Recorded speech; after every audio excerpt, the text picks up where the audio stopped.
მოგესალმებით, ვიფათო მეგობრებო, მეგახსოვთ ეროვნული დემოკრატიული პარტიის თავმჯდომარე ზურაბ ხოხაძე.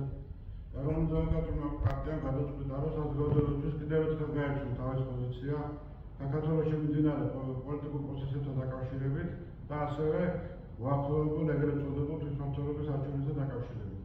განცხადებას ამის საკითხთან დაკავშირებით გაგაცნობთ ჩვენი პარტიის საზოგადოებრივ ურთიერთობათა მდივანი კატერინე შინდაბოლიძე. გთხოვთ. გამარჯობა, ეროვნული დემოკრატიული პარტია თავს ვალდებულობთ საზოგადოებას მედიის საშუალებით გახსოვს თავისი პოლიტიკური პოზიცია მიმდინარე მოვლენებთან დაკავშირებით. კერძოდ, დღეს პარტია შემდეგი მოცემულობა ივანიშვილის რეჟიმმა საქართველოს ისტორიულ არჩევანს ევროპულ გზას ზოგი აქცია, რასაც თანძდევს დემოკრატიული ღირებულებების გაუფასეულობა, ეკონომიკური და სამართლებრივი კრიზისი. საპარლამენტო არჩევნების გატარება საბოლოოდ დაენახა, რომ არალეგიტიმური მთავრობის ზაგარის ძალადობრივი მეთოდებით შეინარჩუნოს ძალაუფლება. ნუ გვექნება ილუზია, რომ ივანიშვილის 13 წლიანი რეჟიმის პოლიტიკური ველიდან გარდაევა უახლოესი და მარტივი. თუმცა ამ ფაქტმა არ უნდა გამოიწვიოს პოლიტიკური პესიმიზმი. ეს ბრძოლა ყველას გრძელდება. პოლიტიკურ სიხარბესა და ფსევდო გამარჯვებებთან ერთად ოცნებობ ქვეყანას მნიშვნელოვანი პრობლემები შეუქმნა. შესაბამისად, ჩვენ დასაკარგით რო არ გვაქვს. ხედავთ პროტესტის ალაღა არ წყდება, თუმცა რასაც დღეს საზოგადოება პოლიტიკური ოპოზიციისგან ითხოვს, ეს გახლავთ ტაქტიკური თანმიმდევრულობა, ერთიანი პოლიტიკური გეგმა და მოქმედების სიცხარე. რაც აუცილებელი პირობაა საერთო ეროვნული კონსენსუსისთვის. პროდასავლური პოლიტიკური სპექტრი მყარად უნდა დარჩეს ახალი საპარლამენტო არჩევნებისა და რეჟიმის ტყუპის გათავისუფლების მოთხოვნებზე.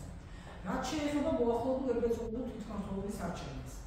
ეროვნული დემოკრატიული პარტია ცალსახად მიიჩნევს, რომ არსებულ ვითარებაში არჩევნებში მონაწილეობა პოლიტიკური გზიდან აცდენა და გაუმართლებელი ნაბიჯია, რაც არა მხოლოდ აზიანებს საერთო ოპოზიციურ იმიჯს, არამედ ეს იქნება ივანიშვილის რეჟიმთან თანამშრომლობის ირიბი თანხმობა.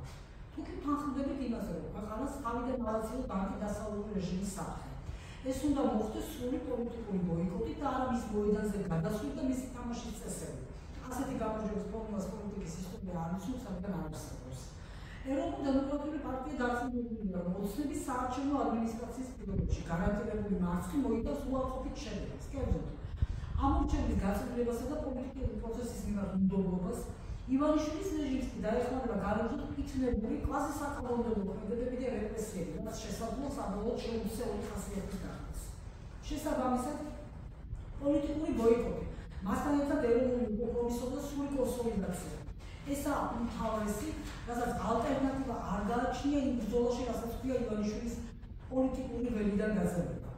გარდა ამისა, აუცილებლად მინდა აღნიშნოთ, რომ ედებ უახლოეს მომავალში საზოგადოებას შესთავაზებს არსებული პოლიტიკური კრიზისიდან გამოსვლის გეგმას, რომელიც გარდაცვალებამდე რამოდენიმე დღით ადრე ჩვენი პარტიის ლიდერმა ბაჭყია, გამარჯობა პრეზიდენტ სალომე ზურაბიშვილის გარდაცვალება.